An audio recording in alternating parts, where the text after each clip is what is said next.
तप्तकांचन गौरांगी राधे वृंदावनेश्वरी वृषभानुसुते देवी प्रणमामि हरिप्रिये वाञ्छाकल्पतरुभ्यश्च कृपा सिन्धुभ्य एव च पतितानां पावनेभ्यो वैष्णवेभ्यो नमो नमः। नमो विष्णुपदाय कृष्णप्रेष्ठाय भूतले श्रीमते भक्तिवेदांत स्वामी इति नामिने नमस्ते सरस्वती देवे गौरवाणी प्रचारिणे निर्विशेष शून्यवादी समस्तदेशतारिणे जय श्री कृष्ण चैतन्य प्रभु नित्यानंद श्री अद्वैत गदाधर श्री वासदि गौर भक्तवृंद हरे कृष्ण कृष्ण कृष्ण हरे हरे हरे राम राम राम हरे हरे। मुखं करोति वाचालं पंगुं लंघयते गिरिं यत्कृपातमहं वन्दे श्रीगुरुदीनतारिणं। न धनं न जनं न सुन्दरीं कवितां वा जगदीशकामये मम जन्मनि जन्मनीश्वरे भवतात् भक्तिरहैतुकी त्वयि तृणादपि सुनीचेन तरोरपि सहिष्णुना अमानिना मानदेन कीर्तनीय सदा हरि।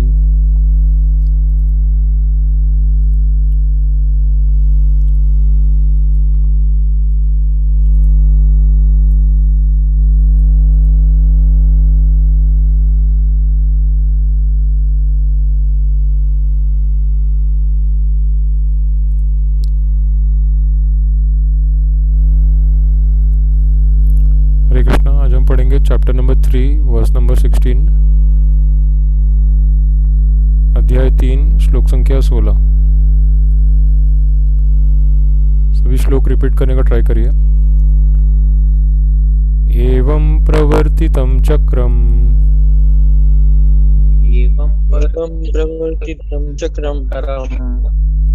नानुवर्तयति यः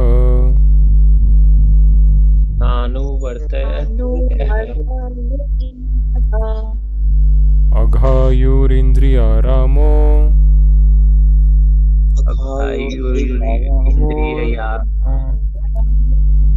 मोघं पार्थ स जीवति।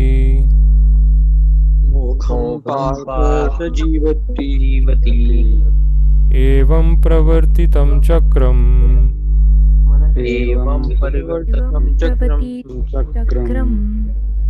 नानुवर्तयति यः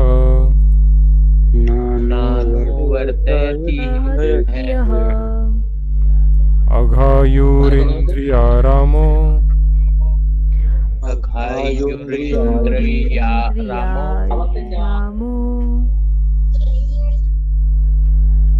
हरे कृष्णा। किसी के यहाँ से डिस्टर्बेंस आ रही है?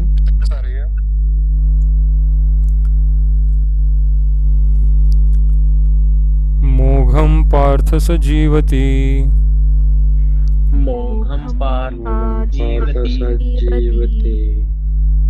हरे कृष्णा। प्लीज इंग्लिश में पढ़िए ट्रांसलेशन और purport.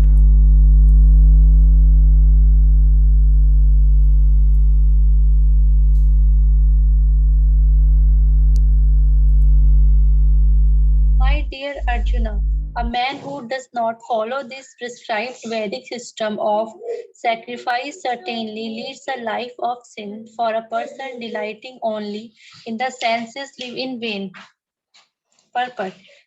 The Maoist philosophy of work very hard and enjoy sense gratification is condemned herein by the Lord. Therefore, for those who want to enjoy this material world, the above mentioned cycle of performing yagnas is absolutely necessary. One who does not follow such regulations is living a very risky life, being condemned more and more. By nature's law, this human form of life is specifically meant for self-realization in either of the three ways, namely Karma Yoga, Jnana Yoga, or Bhakti Yoga. There is no necessity of strictly following the performances of the prescribed yagnas for the transcendentalists who are above vice and virtue. But those who are engaged in sense gratification require purification by the above mentioned cycle of yagna performances. There are different kinds of activities. Those who are not Krishna consciousness are certainly engaged in sensory consciousness. Therefore, they need to execute price work. The yajna system is planned in such a way that sensory conscious person may satisfy their desires without becoming entangled in the reaction of sense gratification work. The prosperity of the world depends not on our own effects but on the background arrangement of the Supreme Lord, directly carried out by the demigods. Therefore, the yagnas are directly aimed at the particular demigod mentioned in the Vedas. Indirectly, it is the practice of Krishna consciousness because when one masters the performance of yagnas, one is sure to become Krishna conscious. But if by performing yagnas one does not become Krishna conscious, such principles are counted as only moral codes. One should not, therefore, limit his progress only the point of moral codes, but should transcend them to attain Krishna consciousness. Hare Krishna, Krishna Krishna, Hare Hare, Hare Ram, Ram Ram, Hare Hare. जय शिला प्रभुपाद. हरे कृष्णा प्रभु जी. जय Srila Prabhupada. Please Hindi में पढ़िए. हे प्रिय अर्जुन, जो मानव जीवन में इस प्रकार वेदों द्वारा स्थापित यज्ञ चक्र का पालन नहीं करता, वह निश्चय ही पापमय जीवन व्यतीत करता है. ऐसा व्यक्ति केवल इंद्रियों की तुष्टि के लिए व्यर्थ ही जीवित रहता है. तात्पर्य: इस श्लोक में भगवान ने कठोर परिश्रम करो और इंद्रिय तृप्ति का आनंद लो, इस सांसारिक विचारधारा का तिरस्कार किया है. अतः जो लोग इस संसार में भोग करना चाहते हैं, उन्हें उपयुक्त यज्ञ चक्र का अनुसरण करना आवश्यक है. जो ऐसे विधि विधानों का पालन नहीं करता, अधिकाधिक तिरस्कृत होने के कारण उसका जीवन अत्यंत संकटपूर्ण रहता है. प्रकृति के नियम अनुसार यह मानव शरीर विशेष रूप से आत्म साक्षात्कार के लिए मिला है, जिसे कर्म योग, ज्ञान योग या भक्ति योग में से किसी एक विधि से प्राप्त किया जा सकता है. इन योगियों के लिए यज्ञ संपन्न करने की कोई आवश्यकता नहीं रहती, क्योंकि ये पाप पुण्य से परे होते हैं. किंतु जो लोग इंद्रिय तृप्ति में जुटे हुए हैं, उन्हें पूर्वयुक्त यज्ञ चक्र के द्वारा शुद्धिकरण की आवश्यकता रहती है. कर्म के अनेक भेद होते हैं. जो लोग कृष्ण भावना भवित नहीं है, वे निश्चय ही विषय परायण होते हैं. अतः उन्हें पुण्य कर्म करने की आवश्यकता होती है. यज्ञ पद्धति इस प्रकार सुनियोजित है कि विषयोन्मुख लोग विषयों के फल में फंसे बिना अपनी इच्छाओं की पूर्ति कर सकते हैं. संसार की संपन्नता हमारे प्रयासों पर नहीं, अपितु परमेश्वर की सृष्ट भूमि योजना पर निर्भर है, जिसे देवता संपादित करते हैं. अतः वेदों में वर्णित देवताओं को लक्षित करके यज्ञ किए जाते हैं. अप्रत्यक्ष रूप से यह कृष्ण भावनामृत का ही अभ्यास रहता है, क्योंकि जब कोई इन यज्ञों में दक्षता प्राप्त कर लेता है, तो वह अवश्य ही कृष्ण भावना भवित हो जाता है. किंतु यदि ऐसे यज्ञ करने से कोई कृष्ण भावना भवित नहीं हो पाता, तो इसे कोरी आचार संहिता समझना चाहिए. अतः मनुष्य को चाहिए कि वे आचार संहिता तक ही अपनी प्रगति को सीमित ना करे, अपितु उसे पार करके कृष्ण भावनामृत को प्राप्त हो. हरे कृष्ण कृष्ण कृष्ण हरे हरे, हरे राम राम राम हरे हरे. जय श्री प्रभुपाद. हरे कृष्ण प्रभु जी. हरे कृष्णा. जय श्रील प्रभुपाद. तो इस श्लोक में यज्ञ के चक्र का महत्व समझाया गया है. भगवान कहते हैं अर्जुन से कि जो व्यक्ति इस तरह से यज्ञ संपन्न नहीं करता नियमित रूप से, वो केवल पाप का भागीदार होता है और वो उसके जीवन को जीता है बस इंद्रियों के सुख के लिए। तो ऐसा जीवन जो है वो व्यर्थ है। मोघम पार्थ से जीवति। तो ये शब्द बहुत ही महत्वपूर्ण है, मोघम पार्थ से जीवति, क्योंकि हम सब जीते हैं, हम सब सांसें लेते हैं, हमारे शरीर में सारी प्रक्रियाएं होती रहती है, पर हमें अगर पता नहीं है कि जीवन का उद्देश्य क्या है, जीवन क्यों मिला है, भगवान का नाम लेने के लिए मिला है, भगवान से प्रेम करने के लिए मिला है, भगवान की सेवा करने के लिए मिला है, तो ये अगर हम नहीं समझते इस बात को तो हम सिर्फ व्यर्थ में जीवन जी रहे हैं। ऐसे जीवन का कोई मतलब नहीं है, ऐसे जीवन का कोई फ़ायदा नहीं है। तो हमेशा हमें कोशिश ये करनी चाहिए कि हम अपना समय भगवान की सेवा में इस्तेमाल करें और व्यर्थ में समय ना गवाएं, क्योंकि इंद्रियां जो है हमारी, इसको कोई ना कोई काम चाहिए। श्रीला प्रभुपाद कहते हैं कि you cannot live without doing something at any moment. किसी भी क्षण आप कुछ किए बिना रह नहीं सकते। तो इसीलिए हमको क्लियर होना चाहिए कि जीवन क्यों मिला है, तो फिर हमारा माइंड एकदम फिक्स्ड रहेगा कि हाँ, मुझे नाम लेना है भगवान का, मुझे भगवान की सेवा करनी है, उनका स्मरण करना है, और तभी मैं खुश रह पाऊँगा। हम प्रभुपाद जी को देखते हैं तो हम समझ सकते हैं कि वो कितने खुश है, वो कितने हैप्पी है, ब्रह्म भूता प्रसन्नात्मा। तो प्रभुपाद जी कभी भी दुखी नहीं दिखते, वो हमेशा खुश दिखते हैं, वो हमेशा हैप्पी दिखते हैं, और या तो गंभीर। अच्छा,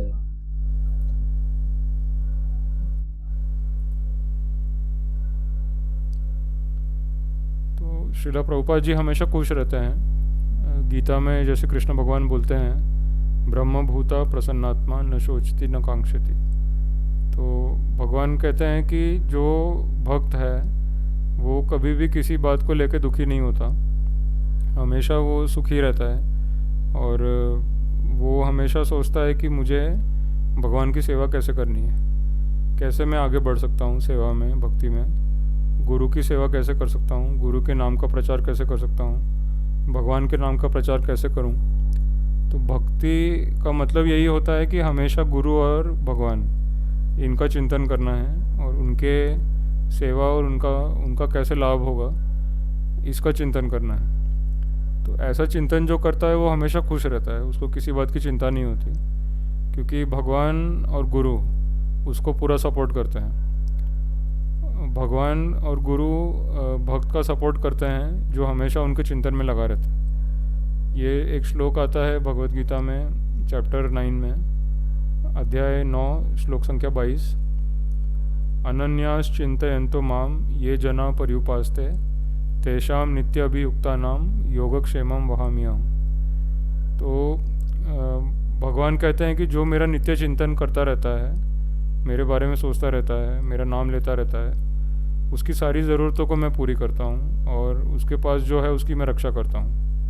योगक्षेमम वहाम्यहम्। और भगवान ने एक और श्लोक बोला है अध्याय 2 में श्लोक संख्या 45।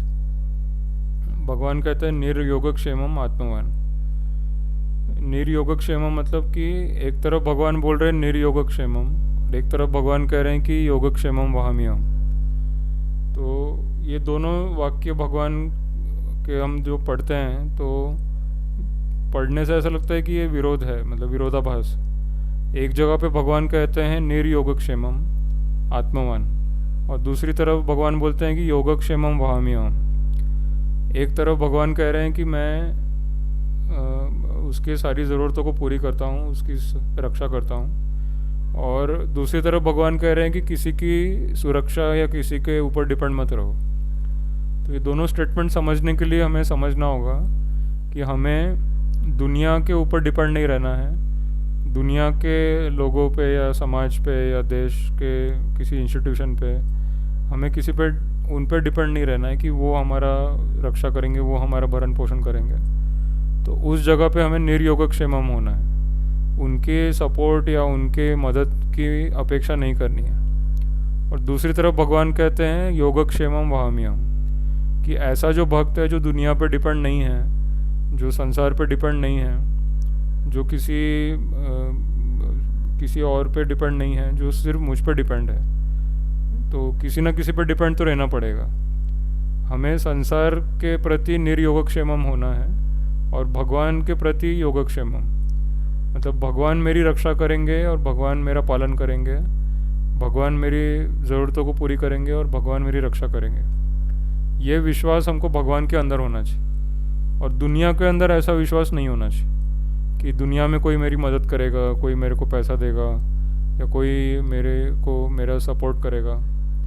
ये हमको आशा छोड़ देनी है, क्योंकि दुनिया में एक्चुअली कोई हमें सपोर्ट नहीं कर सकता, हमें सिर्फ और सिर्फ भगवान ही सपोर्ट कर सकते। तो दुनिया में हमें किसी पे भी अटैचमेंट नहीं रखनी है और एक्सपेक्टेशन नहीं रखनी है, आशा नहीं रखनी है कि ये मेरी मदद करेगा, क्योंकि आशा से ही निराशा होती है। आप जितनी आशा रखते हो लोगों से उतनी आपको निराशा होगी, क्योंकि कोई ना कोई तो आपको धोखा देने ही वाला है, चाहे अपना ही घर वाला हो या कोई भी हो। सबको अपनी खुद की चिंता होती है, अल्टीमेटली सब खुद का ही सोचते हैं, हमारा नहीं सोचते हैं। अल्टीमेटली उनको पता ही नहीं कि हम हैं कौन। वो सोचते हैं कि हम तो शरीर है, बट एक्चुअली हम शरीर नहीं, हम आत्मा है। और हमारा पालन और हमारा रक्षा सिर्फ भगवान ही कर सकते हैं और कोई नहीं कर सकता। तो जो भगवान पर डिपेंड रहता है वो दुनिया में किसी को परेशान नहीं करता, किसी पर डिपेंड नहीं रहता और वो हमेशा भगवान का भजन करता रहता है। तो उसकी इंद्रियां हमेशा भगवान की सेवा में लगी रहती है। तो वो उसको कोई टाइम ही नहीं मिलता, उसको कुछ टाइम पास करने का या कुछ गलत काम करने का या फालतू की बातें करने का उसको टाइम ही नहीं मिलता। वो हमेशा भगवान की सेवा में बिजी रहता है। तो प्रभुपाद जी कहते हैं कि हमारा एक ही काम है, एक ही बिजनेस है, भगवान का नाम लेते रहना, उनकी सेवा करते रहना, खाली नहीं बैठना कभी भी। क्योंकि समय जैसे ही हमको मिलता है तो मन में विचार आते हैं कि चलो अब मैं ये करूँ, ये देख लूँ, वो देख लूँ। पर जितना हो सके हमें भगवान में और प्रभुपाद जी में अपना मन को लगाना है। तो फिर हमको एक्सपीरियंस होगा कि एक्चुअली भजन करने में और भक्ति करने में बहुत हैप्पीनेस, बहुत आनंद है।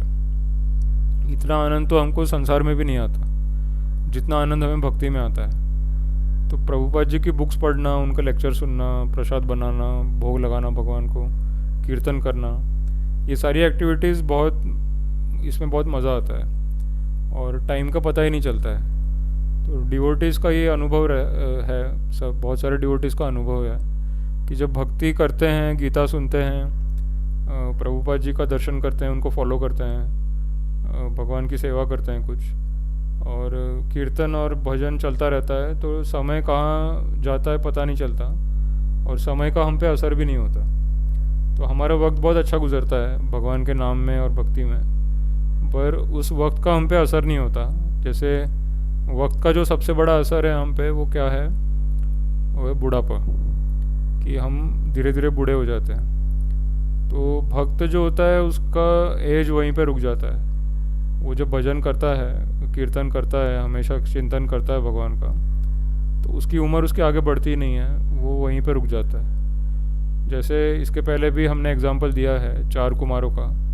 तो 4 कुमारों की जो एज है वो 5 साल है और वो 5 साल के आगे कभी बड़े ही नहीं हुए, उतना ही एज रहा उनका, क्योंकि 5 साल की उम्र में ही वो विष्णु के भक्त बन गए थे। और जो भी विष्णु का भक्त बन जाता है पूरी तरह से, उसकी उम्र वहीं पर रुक जाती है, वो उसकी उम्र उससे आगे नहीं बढ़ती है। तो ये रहस्य जो है, ये एक वैज्ञानिक और बहुत बड़ा रहस्य है कि भक्तों को ये सब क्यों नहीं होता है, उनको बुढ़ापा और मृत्यु क्यों नहीं होती है, क्योंकि भक्त जो है वो कृष्णा की सेवा में, भजन में, कीर्तन में लगे रहते हैं। माया उनके ऊपर असर नहीं कर सकती। तो यही बात हमको सीखनी है, यही सबसे बड़ा रहस्य है जो कि आजकल के विज्ञान को भी नहीं पता है। आजकल का जो विज्ञान है वो एक्चुअली विज्ञान नहीं है, वो बस कुछ मानसिक लेवल पे वो तर्क वितर्क करते हैं कि शायद ऐसा था, शायद वैसा था, बट एक्चुअली सच्चाई क्या है ये उनको भी नहीं पता है। सच्चाई केवल भक्तों को पता होती है, जो गीता पढ़ते हैं और गुरु से ज्ञान लेते हैं, उनको संपूर्ण सत्य पता होता है। और उनको पता है कि मेरी इंद्रियों की, मुझे अपने शरीर से, मन से, इंद्रियों से, बुद्धि से भगवान की और गुरु की सेवा करनी है। मुझे ऐसा कुछ करना है कि गुरु और भगवान का फ़ायदा होगा और वो मुझसे प्रसन्न होंगे। तो इसी में भक्त अपना दिमाग लगाता है, बाकी संसार की किसी चीज़ में वो अपना दिमाग नहीं लगाता। भक्त कभी ये नहीं सोचता कि प्रॉफिट कैसे कमाऊँ, पैसा कैसे कमाऊँ या बाकी चीज़ कैसे करूँ। हालांकि उसको मिल जाता है अपने आप, वो जो भगवान की सेवा करता रहता है और कुछ सोचता नहीं कि इसके बदले में मुझे कुछ चाहिए। तो इससे दूसरों का भी फ़ायदा होता है बहुत, जब वो भगवान को, गुरु को फॉलो करते हैं, और भक्त को भी सब कुछ मिलता है। तो इसीलिए भक्त को किसी पर डिपेंड नहीं रहना पड़ता संसार में, वो अपने में ही मस्त रहता है और उसको कोई टेंशन नहीं होता कि खाना किधर से मिलेगा, रहने की जगह कहाँ से मिलेगी, कपड़े कहाँ से मिलेंगे, और मुझे कहीं जाना है तो कैसे जाऊँगा। उसकी सारी व्यवस्था हो जाती है। तो ये प्रैक्टिकल है, ये हमने भी एक्सपीरियंस किया है, बहुत सारे भक्तों ने एक्सपीरियंस किया है कि भक्ति करो, भगवान की सेवा करो, अच्छे से प्रचार करो, तो हमें सब कुछ मिलता है, हमें कुछ ज़्यादा मेहनत नहीं करनी पड़ती। तो इसके पहले भी हमने एक एग्जांपल दिया था, प्रभुपाद जी ने जो बताया है कि 4 प्रकार के लोग होते हैं: lazy intelligent, busy intelligent, lazy fool और बिजी फूल। हिंदी में अगर हम कहें तो एक होता है जो बुद्धिमान है पर काम कम करता है, दूसरा है जो बुद्धिमान है और ज़्यादा काम करता है, तीसरा है जो मूर्ख है और कम काम करता है, और चौथा है जो मूर्ख है और बहुत सारे काम करता है। तो प्रभुपाद जी कहते हैं कि इसमें से सबसे अच्छा जो है वो बुद्धिमान व्यक्ति है जो कम काम करता है, और इसमें सबसे डेंजरस वो है जो मूर्ख है और बहुत सारा काम करता है। क्योंकि जो मूर्ख है और बहुत सारा काम कर रहा है वो एक्चुअली गलत काम करता है और काम को बढ़ा देता है। जैसे अगर कोई बच्चा है वो किचन में चला जाए तो वो काम तो करता है पर सारा काम ख़राब कर देता है। कोई भी बर्तन उठा के कहीं पे भी रख देगा, जो चीज़ में दूध डालना है उसमें दही डाल देगा, जहाँ पे चीनी डालनी है वहाँ नमक डाल देगा, और जो चीज़ जहाँ रखनी है वहाँ के कहीं और रख देगा, वो पूरा किचन फैला देगा। तो उसको कहते हैं मेहनत करने वाला मूर्ख, कि उसको पता ही नहीं करना क्या है, किचन में जाके करना क्या है, कौन सी चीज़ कहाँ से इस्तेमाल करनी है, कैसे यूज़ करनी है, उसको पता ही नहीं है। पर वो काम कर रहा है, किचन में जाके बहुत सारा काम कर रहा है, और फिर जब उसकी मम्मी आती है देखती है कि इसने किचन में तो सब उल्टा सीधा कर दिया, तो वो मूर्ख है, उसको पता ही नहीं है किचन में क्या करना है, तो फिर भी वो मेहनत कर रहा है किचन के अंदर। और जो बुद्धिमान होता है और जो कम काम करता है उसे पता है कि कम काम करके कैसे मैक्सिमम सब कुछ हो सकता है। उसको कहते हैं स्मार्ट वर्क। स्मार्ट वर्क मतलब कम मेहनत में ज़्यादा काम होगा। तो प्रभुपाद जी हमको बुद्धिमान बनाना चाहते हैं जो काम कम करता है। तो हमें मूर्ख नहीं बनना है, पहली बात तो, पहले तो बुद्धिमान बनना है। और बुद्धिमान बन के मेहनत भी की बहुत तो अच्छी बात है, इसमें आप मेहनत करोगे तो फ़ायदा ही होगा। अगर आप बुद्धिमत्ता से या भक्ति से कार्य करोगे गुरु के मार्गदर्शन में, और उससे भी बेटर वो है जो काम कम करता है और अच्छे से काम करवा लेता है और प्रचार कर लेता है, भगवान का नाम स्प्रेड कर लेता है और उसको ज़्यादा मेहनत नहीं करनी पड़ती। तो प्रभुपाद कहते हैं कि वो सबसे बेस्ट, कि आप बुद्धि लगाओ अपनी और काम कम करो, बट देखो कि भगवान की सेवा हो रही है और सब लोग भगवान को फॉलो कर रहे हैं, गुरु को फॉलो कर रहे हैं। तो ऐसा व्यक्ति सबसे इंटेलिजेंट होता है। प्रभुपाद जी हमको वैसा बनाना चाहते हैं, बुद्धिमान व्यक्ति जो काम कम करता है। तो प्रभुपाद कहते हैं आज के समय में जो जनता है, अधिकतर जनता है 99%, वो लास्ट कैटेगरी में आती है। मतलब जो मूर्ख है और बहुत सारा काम करते हैं। तो वो गाड़ी में जाते हैं, सुबह सुबह उठते हैं 9 बजे, गाड़ी चालू करते हैं, 15-20 किलोमीटर दूर जाएंगे ऑफिस में, और फिर वहाँ पे सब बेकार की बातें करेंगे, तो भगवान की बात नहीं करेंगे, गीता की बात नहीं करेंगे, इधर उधर की बातें होगी और बस काम सारा ख़राब कर देंगे वो। और इसी से पूरे धरती का वातावरण ख़राब हो चुका है, क्योंकि लोग भगवान का नाम नहीं ले रहे हैं, भगवान की बातें नहीं कर रहे हैं और बस बेकार में समय बर्बाद कर रहे हैं। तो आज के समय में 99% जनता ऐसी है जो मूर्ख है और बहुत बिजी है, और भगवान का नाम लेने के लिए उनके पास टाइम नहीं है। अगर आप ऐसे मूर्ख के पास जाके बोलोगे कि आप प्लीज़ भगवान का नाम लीजिए, आप ज़रा सत्संग में आइए और ज़्यादा मेहनत नहीं करनी है आपको, बस सत्संग में आके बैठना है, गीता सुननी है, भगवान के बारे में सुनना है और हरे कृष्णा कीर्तन करना है, जाप करना है और प्रसाद खाना है भगवान का। तो इसमें तो कोई मेहनत का काम है नहीं, पर ये सबसे बुद्धिमत्ता वाला काम है कि अगर पूरा समय भगवान के चिंतन में लगा दिया तो जीवन सफल है और खुशी भी मिलेगी, आनंद भी मिलेगा। पर ऐसे अगर हम जाके बोलते हैं तो वो कहते हैं हमारे पास टाइम नहीं है, क्योंकि वो 4th कैटेगरी में आते हैं। वो है मूर्ख लोग जो बहुत बिजी है। वो जो काम कर रहे हैं उससे कोई फ़ायदा तो है नहीं, उससे ना आनंद मिलता है, थोड़ा सा पैसा मिलता है और वो भी रहता नहीं है साथ में, वो भी खर्च हो जाता है। तो वो मूर्खों की तरह बस मेहनत कर रहे हैं, बट उनको लाइफ का कोई आनंद नहीं आ रहा है, वो फ्रस्ट्रेट हो रहे हैं बस। और उनको लगता है कि शॉपिंग करके, नए कपड़े खरीद के या होटल में खा के आनंद मिलेगा, पर उससे भी मन नहीं भरता है। नए नए कपड़े खरीद के, होटल में जाके, सिनेमा देख के, इधर उधर की बातें करके भी मन संतुष्ट नहीं होता है। तो वो इतनी मेहनत कर रहे हैं बट उनको असली खुशी नहीं मिलती है, आनंद नहीं मिलता है, जो कि भक्तों को भक्ति में मिलता है।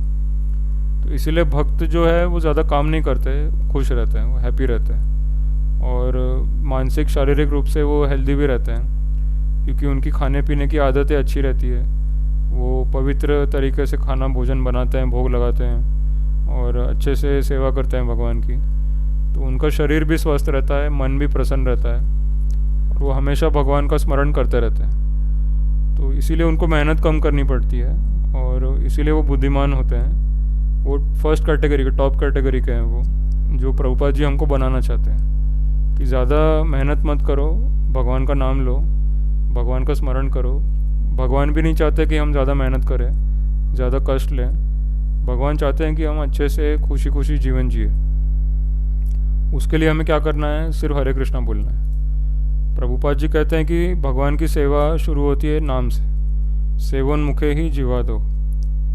तो भगवान का नाम लेने से सेवा स्टार्ट होती है। तो प्रभुपाद कहते हैं सुबह सुबह उठो, उठते ही सबसे पहले भगवान का नाम लो, हरे कृष्णा बोलो, भगवान का दर्शन करो, फिर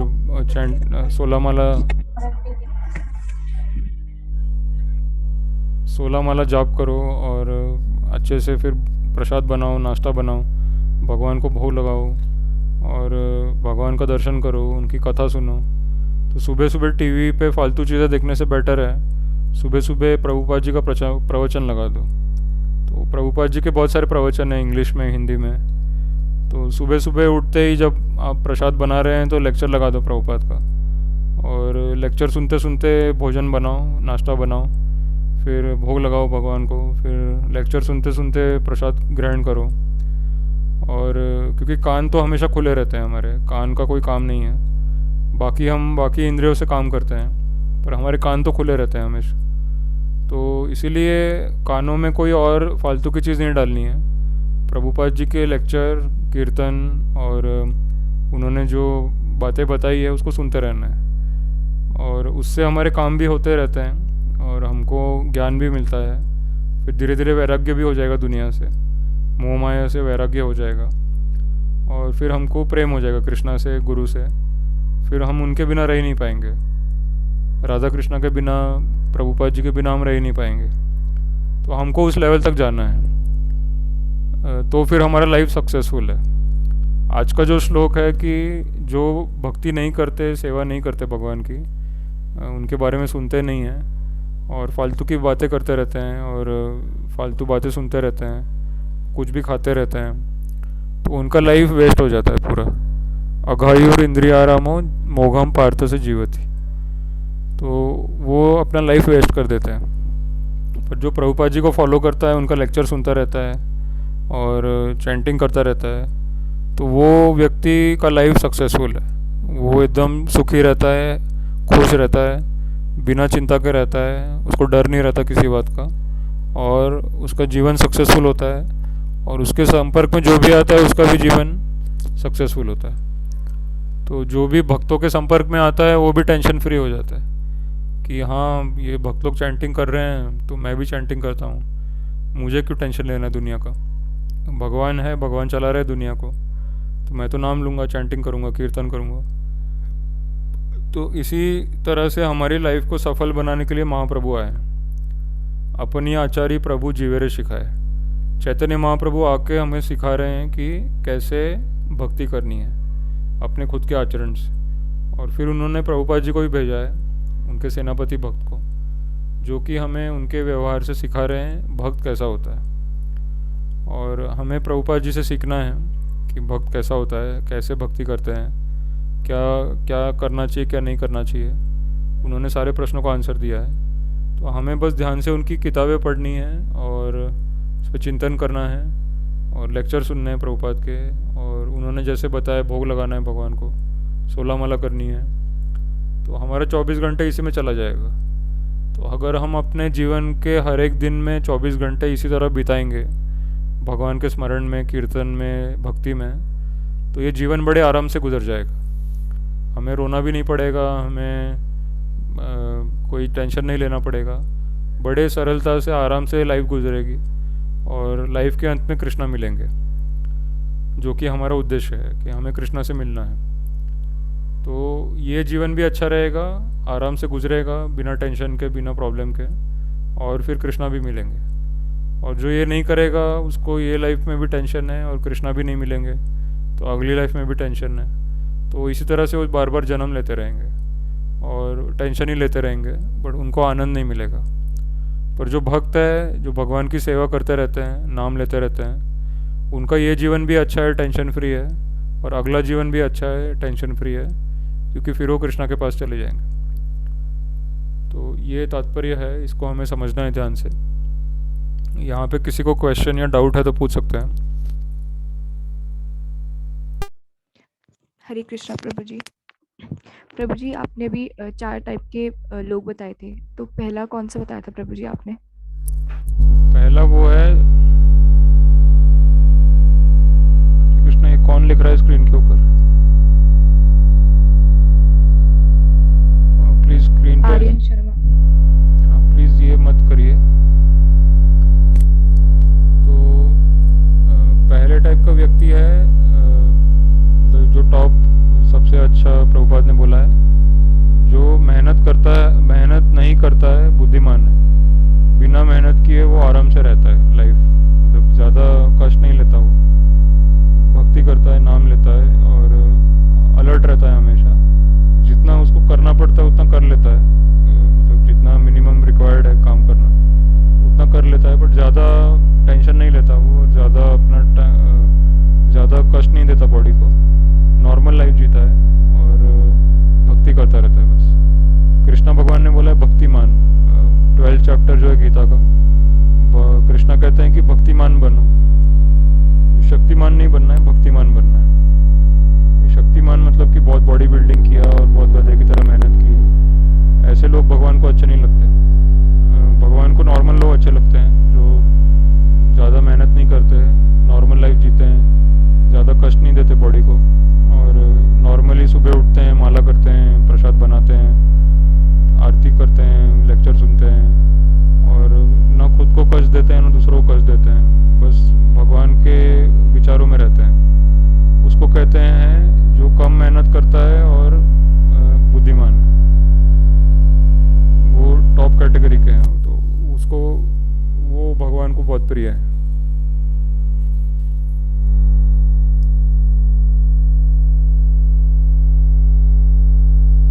और प्रभु जी, ये यहाँ पर एक लाइन है, किंतु यदि ऐसे यज्ञ करने से कोई कृष्ण भावना भावित नहीं हो पाता तो उसे कोरी आचार संहिता। प्रभु जी, आचार संहिता की वर्ड का मतलब क्या है? मतलब कि बस फॉर्मेलिटी करते रहते हैं, फॉर्मेलिटी के लिए प्रोग्राम्स करते रहते हैं, फंक्शंस करते रहते हैं और बड़े बड़े अनुष्ठान करते रहते हैं, बट भगवान से प्रेम नहीं करते। उनका ध्यान किसी और वस्तु पे ही होता है। अब कई बड़ा प्रोग्राम होता है तो उनका ध्यान होता है कौन आया, कौन गया, कौन मेरी तरफ देख रहा है, कौन मेरे को अच्छा बोल रहा है। तो ऐसे लोग जो होते हैं वो, जैसे मान लो कि हम खुद भी देखते हैं कीर्तन हो रहा है, आज भी हम कहीं गए थे कीर्तन करने, तो कीर्तन हो रहा है, भगवान का नाम चल रहा है, बट लोग फोटो खींचने में लगे हैं कि भाई कीर्तन हो रहा है, प्रोग्राम हो रहा है, तो हम आए कीर्तन में हमने फ़ोटो खींची, फिर वो डालेंगे फेसबुक पे, इंस्टाग्राम पे कि देखो हम कीर्तन में गए थे इस्कॉन वाले और हम तो बड़े धार्मिक हैं। बट एक्चुअली जो कीर्तन में जाता है और कीर्तन में खो जाता है उसको तो याद भी नहीं रहता कि फ़ोटो लेनी है, वो तो भगवान के नाम में खो जाता है। तो मेन चीज़ है कि हमें ध्यान देना है भगवान के ऊपर। हमें आचार संहिता मतलब सिर्फ दिखावे के लिए, फॉर्मेलिटी के लिए काम नहीं करना। हमें एक्चुअल में धार्मिक बनना है, मतलब एक्चुअल में भगवान की तरफ ध्यान होना चाहिए। हमारा ध्यान ये नहीं होना चाहिए कि कौन मेरी फ़ोटो खींच रहा है और मेरे पे कोई मतलब मेरा नाम आगे आएगा या नहीं आएगा, लोग मेरे को एज अ डिवोटी जानेंगे या नहीं जानेंगे, इस पे ध्यान नहीं होना चाहिए। तो आजकल बड़े बड़े लोग हैं, बड़े बड़े पॉलिटिशियन हैं, फ़ोटो खिंचवाने में इंटरेस्ट रहता है। हमेशा उनके दिमाग में ये रहता है कि मेरी फ़ोटो खींचनी चाहिए, मैं ये काम कर रहा हूँ तो उसके ऊपर आर्टिकल आना चाहिए, मेरा फ़ोटो आना चाहिए कि भाई ये ऐसा काम कर रहे हैं, बहुत बड़ा काम कर रहे हैं। तो वो कवरेज, उसको क्या बोलते हैं, फुटेज उनको फुटेज खाना होता है। तो आजकल संसार में सब ऐसे ही है, अपनी सेल्फी खींचो, फ़ोटो खिंचाओ, वीडियो बनाओ। हमें ऐसा नहीं बनना है। हमको कोशिश करनी है कि जो रियल मैसेज है भगवान का वो सामने आना चाहिए और उस पर ध्यान देना है, भगवान के मैसेज पे ध्यान देना है, भगवान के ऊपर ध्यान देना है। और इसके लिए हम सब कुछ कर सकते हैं। भगवान का मैसेज रिकॉर्ड करो, उसको स्प्रेड करो, भगवान के बारे में आर्टिकल लिखो, उसको स्प्रेड करो, भगवान के बारे में बोलो लोगों से, और भगवान के लिए हम सब कुछ कर सकते हैं। पर प्रॉब्लम तब आता है जब हम खुद के लिए करने लगते हैं।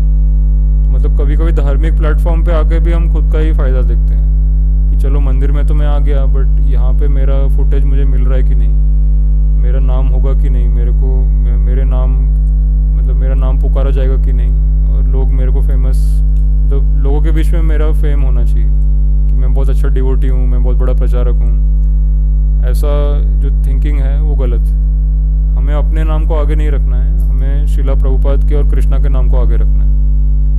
तो वो असली चीज़ है, नहीं तो बाकी फॉर्मेलिटी है बस, कि तिलक पहन लिया, माला पहन ली और फिर खुद का प्रीचिंग कर रहे हैं, खुद के नाम को आगे बढ़ाने का ट्राई कर रहे हैं। उसको आचार संहिता कहते हैं कि हम अपने आप को एज अ धार्मिक पर्सन दुनिया में फेमस बनना चाहते हैं। वो उसका कोई फ़ायदा नहीं है।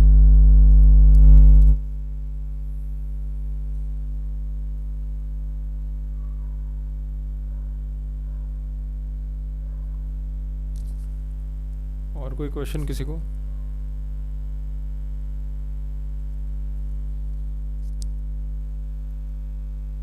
प्रभु जी, जैसे कि हम गीता क्लास लेते हैं शाम को, उसके बाद जैसे ही गीता क्लास खत्म हो जाती है तो फिर से हम अपने डेली रूटीन में वापस चले जाते हैं, मतलब कुछ टाइम के लिए होता है ये। एक्चुअली अब ये कट हो जाएगा, मैं फिर से कनेक्ट करता हूँ, आप फिर से कनेक्ट करके पूछिए।